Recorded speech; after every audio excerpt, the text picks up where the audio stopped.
Hey, what is up, everybody? This is Eric, the one and only Bay Area Collector, and today I have a real special game, a unique game that I want to show you guys that as of like 2 years ago, I didn't know it actually existed, or very well thought that it was the same thing, but it wasn't. And the game that I'm referring to is Nintendo's or the Famicom's version of Star Wars for the Famicom or the Nintendo Entertainment System. I love the cartridge style because it's like the shiny glossy cartridge. Unfortunately, it's really messed up in the back, but it looks good here. But anyways, this game came out in December of 1987. Wow, that was over 30 years ago. Yeah, and it's interesting because this is the only Japanese exclusive Star Wars game that has ever come out. Everything else has been, released in the US. But the reason why I say it's unique is because I actually thought that it was a version of this game. The Star Wars version for the Nintendo Entertainment System that came out. This one actually was released by JVC and it came out a couple of years later. I want to say like 3 or 4 years later. But they're not really quite the same game, believe it or not. This one is a straight side scroller, level by level side scroller. This one has a little bit of overhead, a little bit more of an adventure feel to it. It is a side scroller nonetheless.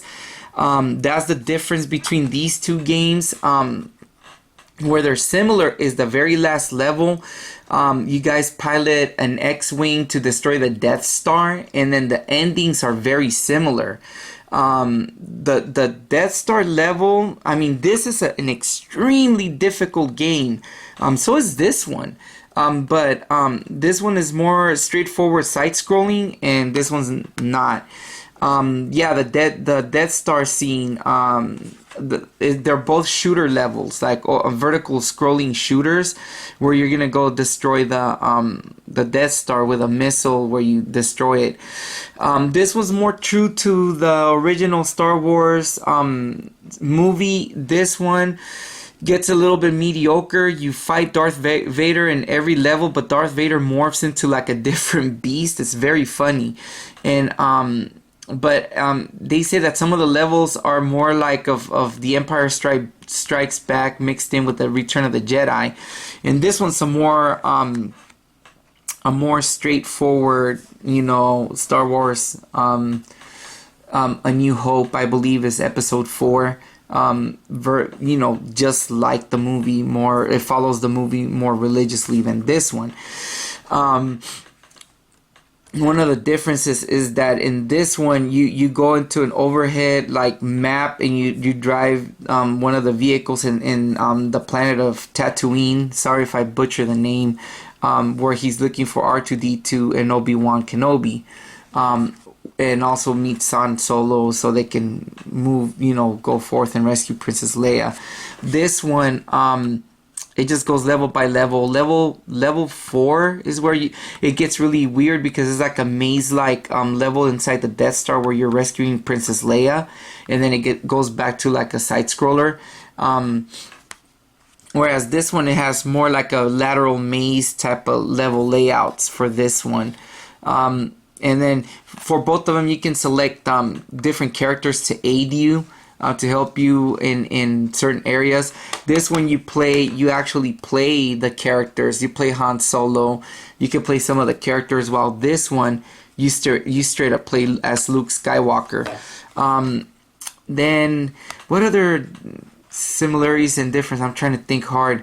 This one is more like, you get a health, you have to look for like force items or to use the force. This one is like you collect these crystals that give you powers to be able to use more force, more of the force. You'll see when I do the gameplay. Whereas this one is more relying on characters and things like that. It's a little bit different than this one. But at the end of the day, the endings, like I said, they're the same, and the last level are the same.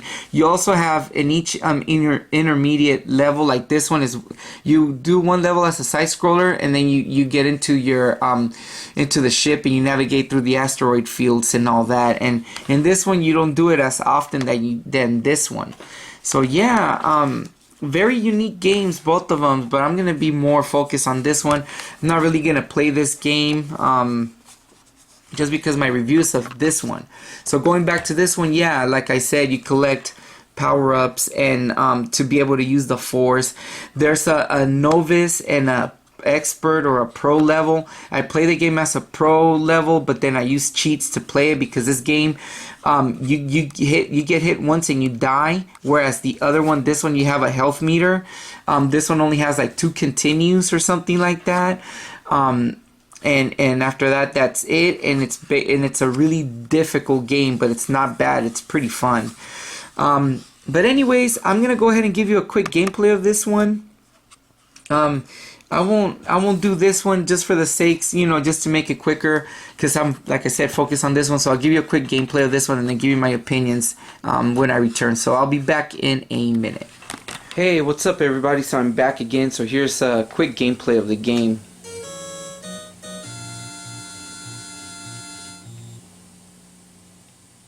Well, one thing I forgot to mention, the story in here, it's very similar to it's in English.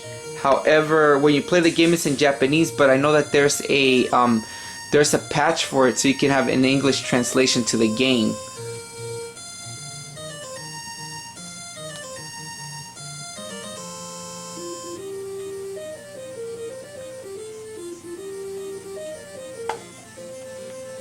So yeah, so I'm just gonna go ahead and I'm gonna do the pro. Let me see what the Novice does. I never played Novice. Let me see.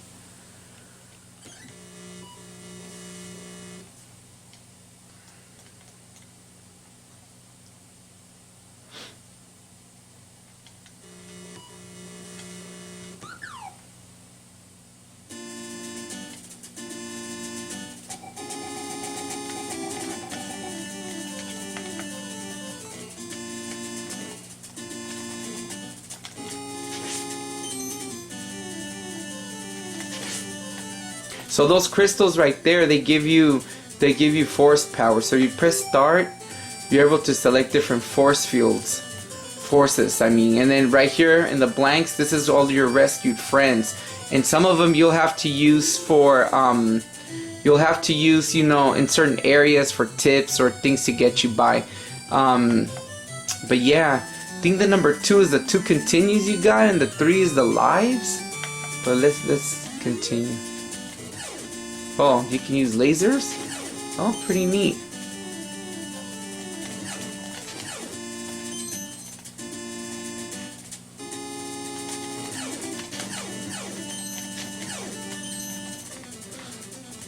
And it's funny, one of the things that people notice that's interesting is that Luke's hair is black instead of blonde. So that was the interesting part that a lot of people noticed. There was a reason, I read up on it as to why that is. I think it's because of the color palette of the NES at the time. Couldn't really do the colors, so it did it as black hair instead of yellow for this particular, like the pixels in the game. So that was, I believe that's the reason why. Is there anything here? Yeah, there is.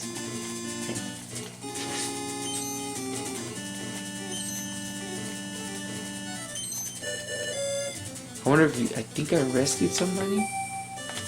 No, I didn't.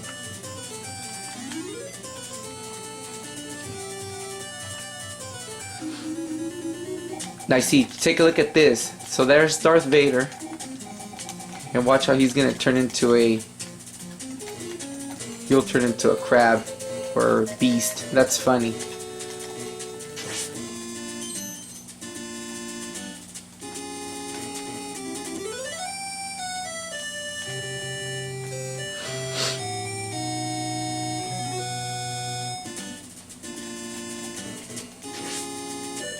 So I guess there is a scene where you use the vehicle. God, when I do this, it reminds me of Alex Kidd when you use the tricycle or the little bike.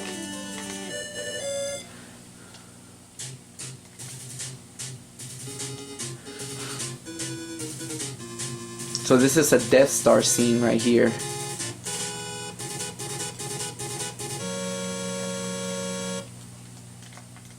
A Death Star, I'm sorry. This is a scene with the ship and the asteroid field.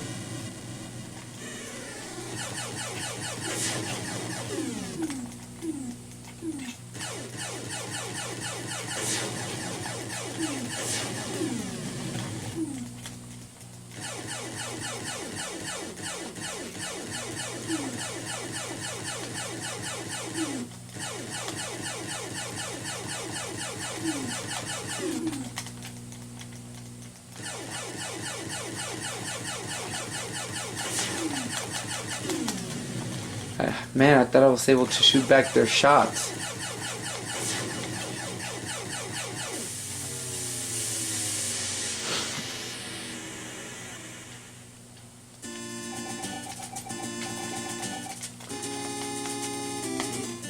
So I'll play through this level, and then I'll see if I'll do a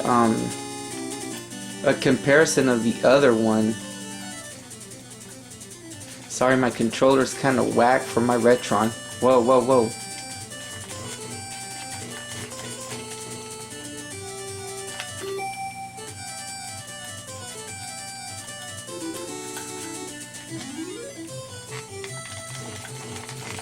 Okay, and see, this is what happens when you use cheats. You get stuck. Let me see.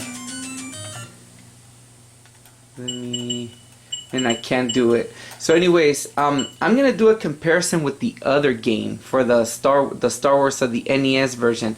I'll be back in a minute. I'll go ahead and do that simply because I got stuck, but that was pretty much a little bit of a gameplay of this particular game. So I'll be back in a minute. Hey, what's up everybody? So I'm back again. Now I'm playing the NES version of Star Wars. So you guys can look at the differences of the game. It's a little bit different than the one that I showed you before. So let me go ahead and return to the game.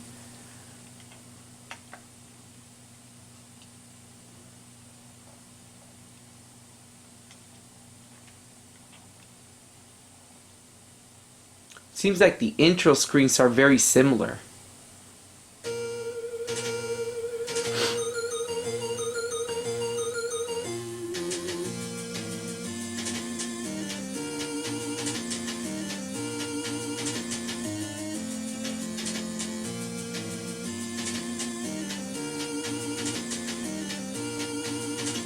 Yeah, they're very similar.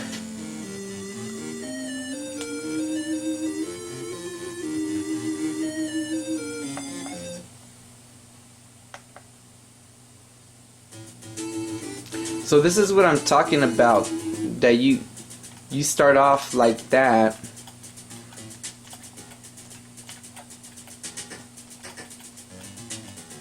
And as you guys can see, this one's a little bit of a different screen.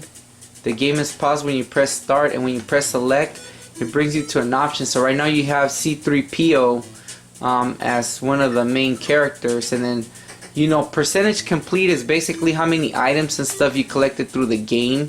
That really doesn't affect the ending as far as I know. If anybody knows about that, please leave a comment in the section below, in the comments below. But yeah.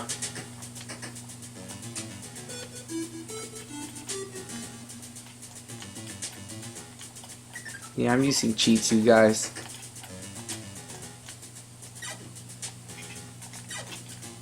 In order for me to pick this up, I would have to go to the main menu and turn up the... I discovered that I have to take away the invincibility cheat. Wait a second. And then I picked it up. And I exit. So this is where the differences are. You go around in Tatooine, and you ride around the spacecraft,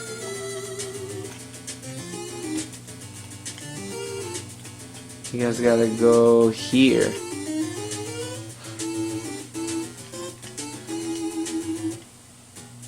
So this is where it gets kind of crazy here.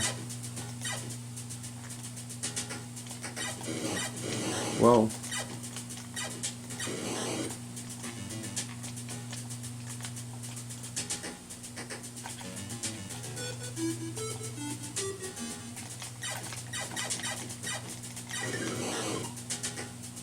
So this is where it gets a little bit tricky.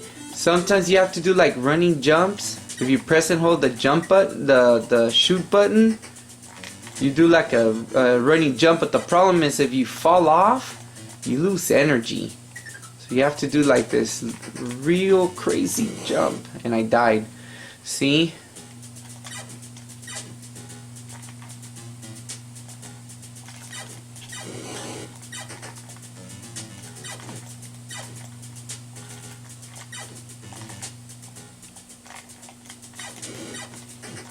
And then this dude's a nut.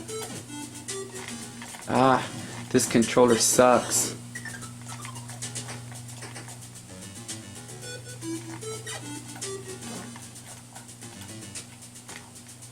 There we go.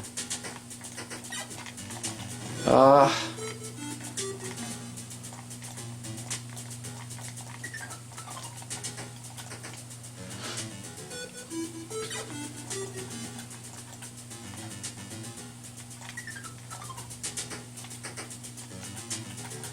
And then you don't want to jump up those elevators because then you'll get sucked in and see?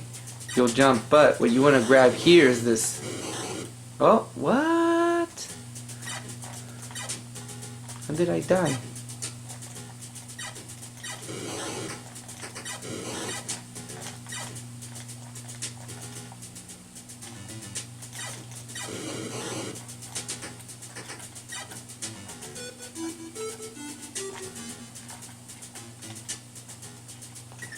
Screw it. Let's go rescue R2-D2.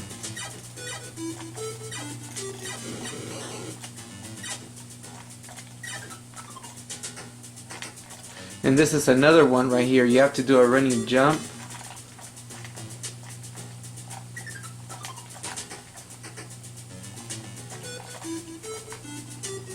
It's weird. The controls in this game are not cool.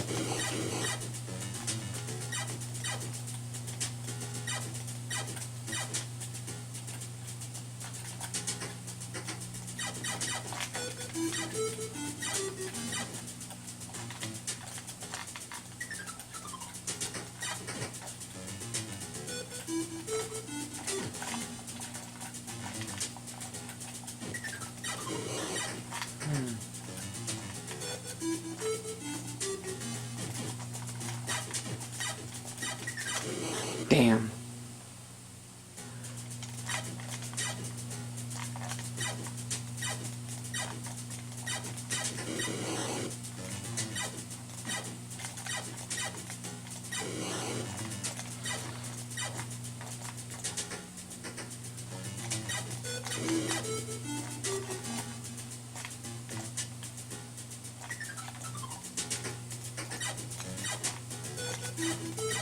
You son of a...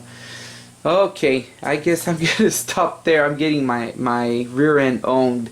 Anyways, this was a quick gameplay of the Nintendo NES version of it. As you can see, it's a little bit different than the other one. The other one's more of a level by level style. This one is more like interaction for a long time. Then it turns kind of into a level by level, but yeah, it gets a little bit different. But anyways, I'll be back in a minute and give you guys my final thought. Hey guys, so I'm back again. So yeah, I got my rear end owned with Star Wars. This is that's another thing I forgot to talk about. This is what makes this game super annoying, is the controls.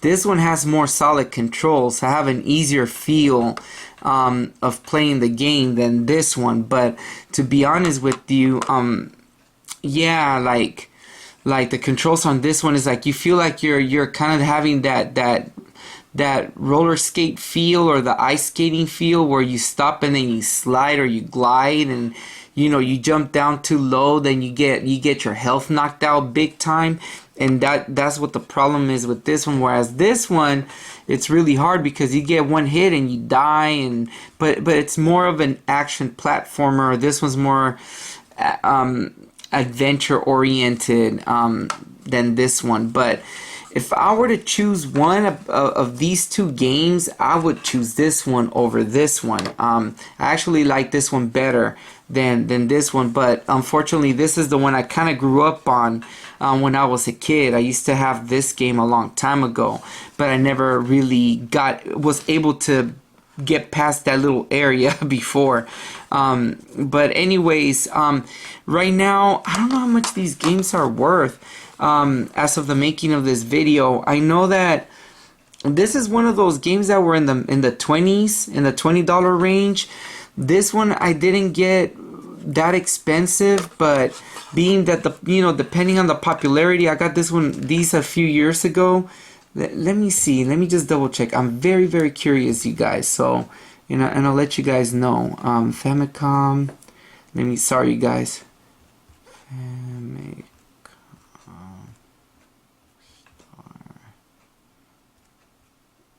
Star Wars. Okay, let me see. Famicom Star Wars. Oh, wow. I said Famicom. Damn. Is it going for that expensive? No, it's not. Yeah, I kind of knew it. It's like this one, if you get it straight from Japan, it's like a $15 game. It's not bad. Let me see. NES Star Wars.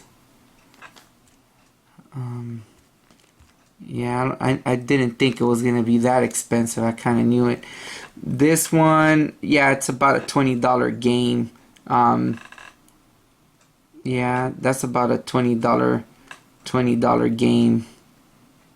Let me see. Yeah, it's going for like 10-20 bucks, about 15-20 bucks. This one right here. I actually feel that, yeah, I would try to get, yeah, it's a $15 game actually, $15-20 game. So they're about the same price. They're not that expensive. That's what I thought. But yeah, I would prefer to get this one over this one. If you have like a device that can play the Famicom games, I'd get this one over this one. But at the same time, like I said, they're both, in a way, they're similar yet different. So if you're a collector like myself, you wanna you try to get both. Each of them are unique, but overall, despite their difficulty and everything, I think they're fun games. They're games that you should get if you find them for a good price. Being that right now the popularity of the film, as of the making of this video, I'm gonna release it around Christmas Eve. It's gonna be Christmas Eve, and by this time they've released the new Star Wars movie. What is it that Skywalker, Star Wars Skywalker? I don't know, the new Star Wars movie, and yeah, I don't know how popular these games are gonna get, but all in all, they're pretty good games, and they're worth having in your collection. Anyways, this has been a quick review of these two games. I feel like they're, I don't know if you guys want to call them hidden gems. I wouldn't call them a hidden gem, but they're really good games. Frustrating as hell, but they're fun games, you know. So my strong suggestion is to use cheats. But anyways, like I said, as of the making of this video, by the time I release this, is going to be around Christmas Eve or around the holidays. I just want to wish you guys a very Merry Christmas, Happy Kwanzaa, Happy Boxing Day, Happy whatever holiday it is that you guys celebrate. Happy Hanukkah, which probably already passed.